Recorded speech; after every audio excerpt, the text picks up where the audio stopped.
நம் ஆண்டவர் இயேசு கிறிஸ்துவின் நாமத்தினால் மகிழ்ச்சியும் சமாதானமும் நம் அனைவரோடும் இருப்பதாக. யோவான் 16:25-33 முடிய. நான் உங்களிடம் உருவகமாகவே பேசி வந்துள்ளேன். ஆனால் காலம் வருகிறது, அப்போது உருவகங்கள் வாயிலாய் பேசாமல் தந்தையை பற்றி வெளிப்படையாய் எடுத்துரைப்பேன். அந்நாளில் நீங்கள் என் பெயரால் வேண்டுவீர்கள்.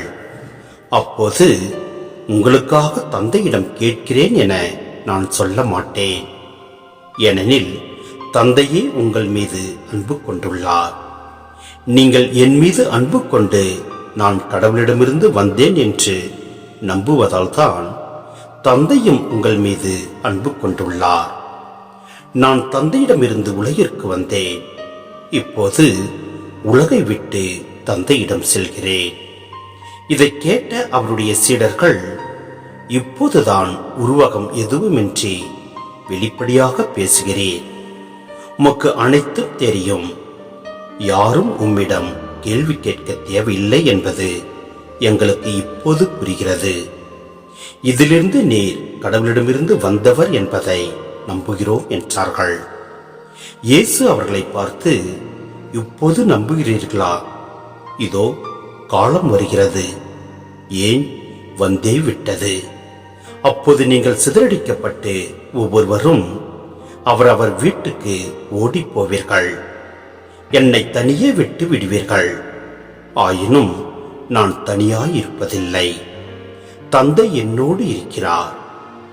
என் வழியாய் நீங்கள் அமைதி காணும் பொருட்டே நான் இவற்றை உங்களிடம் சொன்னேன்.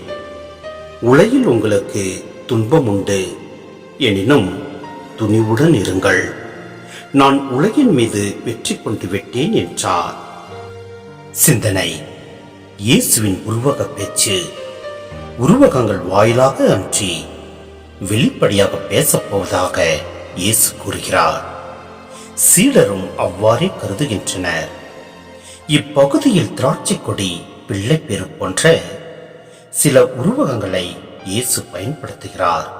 எனினும் இத்தகைய உருவகங்கள் பற்றி மட்டும் இயேசு குறிப்பிடுவதாக நாம் கருதலாகாது.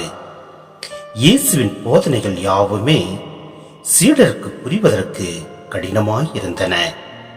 அவற்றை அவர்கள் முழுமையாய் புரிந்து கொள்ளவும் இல்லை. தூயாவியை பெற்ற பின்னர்தான் அவர்கள் அவற்றை முழுமையாய் புரிந்து கொள்வார்கள். சீடரின் நம்பிக்கை.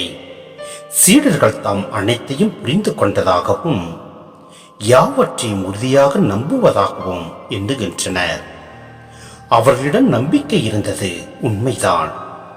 கானா திருமணத்திலிருந்தே இந்த நம்பிக்கை தோன்றியது. அது வளர்ந்து கொண்டே வந்தது. எனினும் அது முழுமையடையவில்லை, உறுதியடையவில்லை.